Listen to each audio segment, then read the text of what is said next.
Okay, here we are. Matthew Russell Lee, Inner City Press, here at the Southern District of New York Courthouse. Today, Monday, August 25th, 2025. Now, on Friday, I have to say, we covered this sentencing of Yi Chen of the Hubei Amarvel company in Wuhan, China, for bringing in fentanyl precursors to the United States. She's been in the MDC. It's a long story. She moved back to Wuhan from Italy right before the pandemic, and then she took a job cutting deals to bring in up to 6,000 tons, 6,000 pounds, 6,000 tons, I believe, of these precursors. And she got 15 years, to make a long story short. I don't know if she's going to appeal. I don't know. We'll have to see. She went to trial, so she can't appeal. She hasn't waived her appellate rights. We covered that one. Speaking of that, by the way, the New York Times today has a long story about the influence of the Chinese government on politics in New York, talking about Grace Meng, John Liu. They don't mention Winnie Greco, the woman with the potato chip bribe, the Eric Adams person. So that's a bit strange. And they also don't mention here in New York the same Chinese consulate they write about engaging in quite questionable behavior inside the United Nations with the collusion of Antonio Guterres.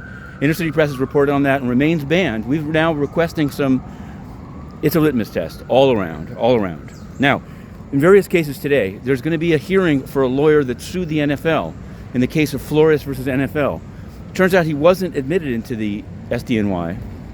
So Judge Caproni has issued a series of orders that he has to show cause why he did what he did. He's now supposed to show up today at 10:30 or face the consequences. He said he can't come from California. We'll be there at 10:30 and we'll figure it out. Later in the day at 3:30, the sentencing of Havens Solomon? Anyway, she was with the Yoga to the People, but her sentencing memo, her co-defendant got 4 years. Her sentencing memo is almost entirely redacted, and we did a filing in the docket to review these redactions. It hasn't happened yet, and the sentencing's at 3:30. Getting the information after, as we're finding in the case of the Roman Storm trial and the sealing of the transcript about Dragonfly, after the fact, it's just not quite as good. But we'll still take it. We'll also be covering outside, in 100 Center Street, down the road. There are 2 Chinatown-related cases that we're going to be covering, and some other ones. We'll have to see. We'll hopefully have more on that later today, but I can say that at 2:15, if all goes well, we will cover a hearing on the administration's bid to deport people to countries other from where they came from if their country either won't take them back or is deemed by the courts to be unsafe for them to go back to. This, of course, this will be in the District of Massachusetts, but we've registered and we will hope to be live tweeting it. This is the same issue faced by Kilmar Abrego Garcia, who today is supposed to check in with ICE in Maryland with on the table removal to Uganda. So I don't know what's going to happen on that today. There's been, interestingly enough, one of his lawyers is the same lawyer that represented Roman Storm, David Patton of Hackerfink. So, but I want to show the 100 Center Street because we're going to be over there today, up top, for these cases that we're pursuing. Now, the United Nations, I mentioned them earlier, and I'm going to finish with them as I go into the courthouse.